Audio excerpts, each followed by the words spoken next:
Saya juga sudah 5 tahun tidak pidato di Lombok Timur. Karena hampir 5 tahun saya pensiun menjadi anggota Dewan Perwakilan Rakyat Republik Indonesia utusan Nusa Tenggara Barat. Mudah-mudahan warga Lombok Timur dan Nusa Tenggara Barat umumnya masih mengingat saya.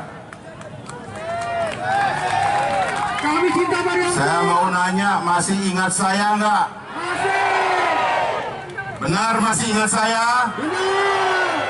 Benar? Sekitar 5 tahun yang lalu, kami para inisiator partai ini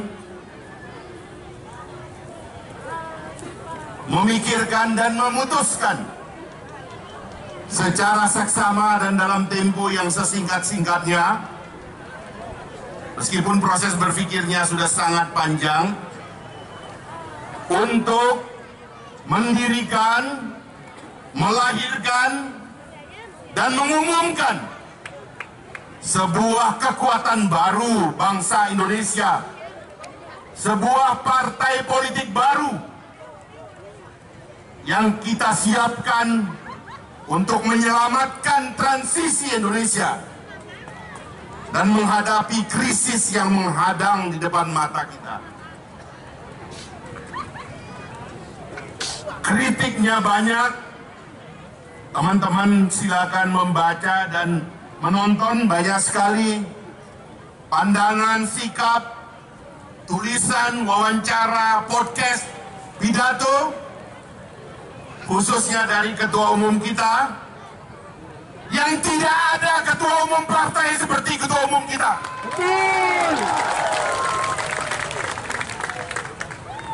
Ketua umum kita adalah pemikir global.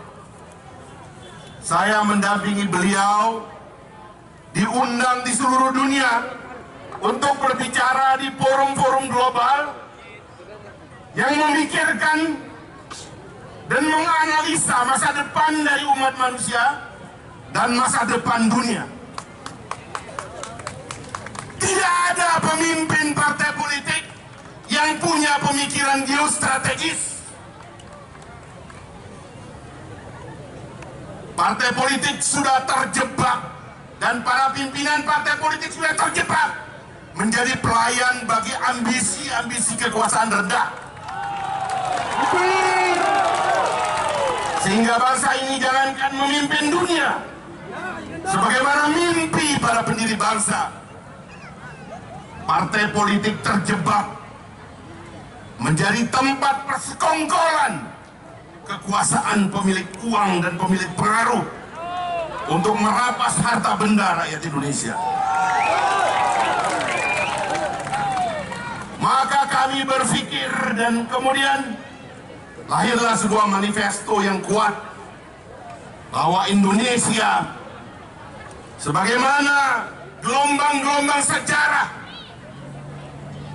memerlukan satu kelahiran baru yang akan mendatangkan tangis kelahiran, karena di sana ada tangis kematian, lumpuhnya jiwa dan pikiran para elit bangsa kita.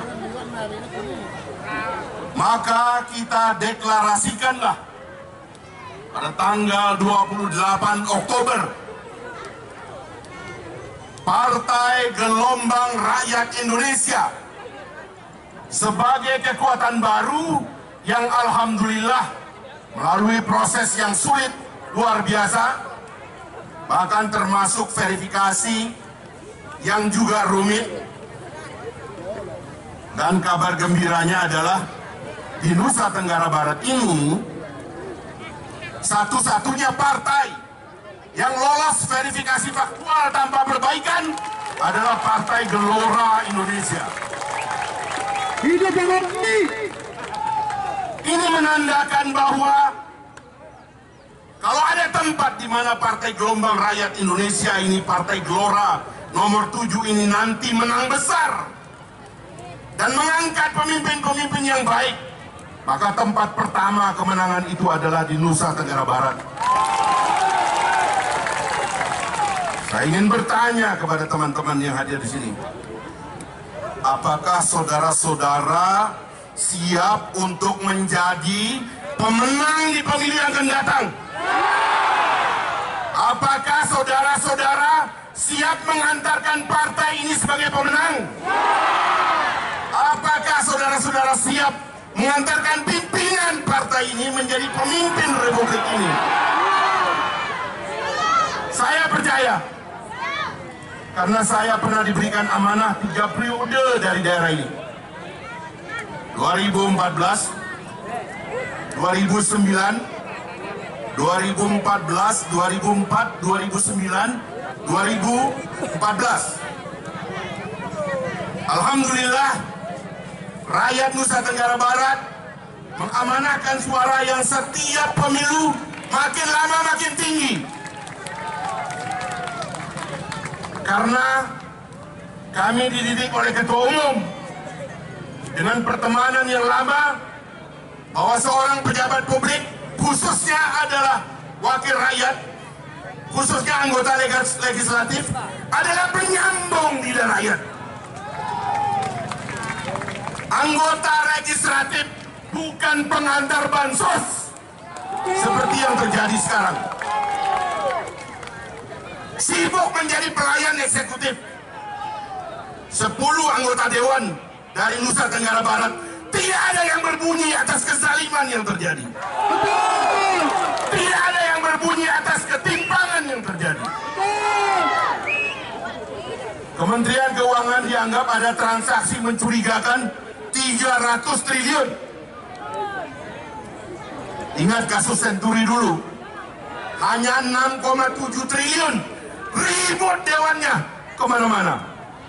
Sekarang ada pesta pora penyimpangan, ratusan triliun bahkan ribuan triliun. Anggota dewannya mingkem saja. Sibuk menjadi pelayan eksekutif, bawa sumbangan sana kemari. Malah di Jakarta seolah-olah nyumbang di sini. Partai Gelora menang, insya Allah tidak akan ada anggota dewan yang menjadi bebek penguasa. Mereka adalah penyambung lidah rakyatnya. Mereka adalah yang menjadikan rakyat bersuara keras. Mereka yang menjadikan orang-orang lemah menjadi kuat. Dan suara-suara yang tidak terdengar didengarkan di mana-mana. Itu komitmen daripada Partai Gelora. Dan alhamdulillah, kami kembali lagi ke sini. Meskipun sekarang menjadi 2 daerah pemilihan NTB 1 Pulau Sumbawa dan NTB 2 Pulau Lombok. Tapi sebagai Nusa Tenggara Barat, kita berhenti mengirim antek-antek elit Jakarta untuk menjadi pejabat di Jakarta. Kita kirimkan singa-singa yang bersuara. Kita kirimkan Raja Wali yang terbang tinggi. Nusa Tenggara Barat berhak punya pemimpin yang baik dan punya yang wakil yang baik di seluruh jajaran legislatif.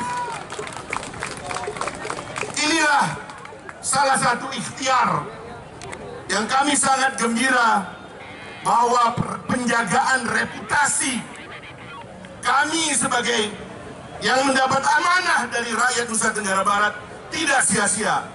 Karena alhamdulillah sambutan kepada Partai Gelora Indonesia di Nusa Tenggara Barat ini amatlah hebat. Memang forum kita hari ini dibikin agak beradab, karena biasanya forumnya dekat dengan panggung dan semua berdiri di depan panas-panas.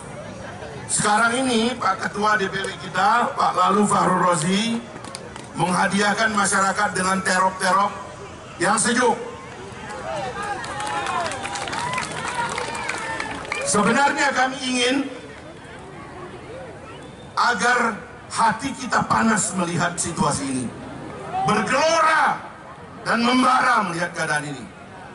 Mudah-mudahan duduk di bawah terop yang hangat tidak membuat kita lupa bahwa kita memerlukan arah baru Indonesia, dan bahwa Indonesia bisa menjadi kekuatan besar di dunia, dan bahwa Indonesia bisa memimpin dunia, dan bahwa dari rahim Ibu Pertiwi dapat lahir pemimpin dunia sebagaimana dahulu pemimpin-pemimpin Indonesia membanggakan dan menginspirasi dunia kita. Maka nanti kita akan mendengarkan kelahiran dari seorang pemimpin, anak orang biasa, anak kita-kita. Lahir nun jauh di Bone sana. Kalau orang Sumbawa ini banyak orang Bone, banyak orang Bugis. Di pesisir Lombok ini juga banyak. Dari orang biasa yang punya niat agar orang-orang terbaik dari wilayah-wilayah di seluruh Indonesia datang ke Jakarta menjadi pemimpin negeri ini.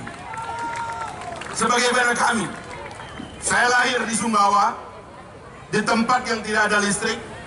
Baru setelah saya berumur 13 tahun, listrik ada di kampung saya. Saya tidak pernah